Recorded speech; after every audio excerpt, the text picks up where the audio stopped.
Nakikipag-ugnay na ang National Disaster Risk Reduction and Management Council o NDRRMC sa mga ahensya ng pamahalaan bilang paghahanda ngayong habagat season. Ngayong tinayaan ng pag-asa na anumang oras ngayong araw o bukas ay papasok ang unang bagyo na tatawaging Auring, ay tiniyak ng ahensya na pinaigting na nila ang kahandaan. Sa ngayon, low pressure area at habagat ang nagpapaulan sa bansa.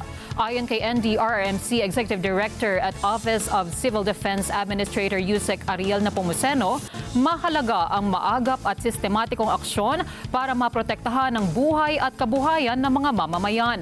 Itinaas na sa Blue Alert ang Operation Center ng NDRRMC, hudyat ng mas matinding pagbabantay at kahandaan ng mga emergency response units. Kasabay nito, pinagana na rin ang Virtual Emergency Operations Center upang mas mapabilis ang koordinasyon sa mga apektadong lugar. Panawagan ng NDRRMC sa publiko na maging alerto, sundin ang abiso ng mga otoridad at kumuha lamang ng impormasyon mula sa mga lehitimong source.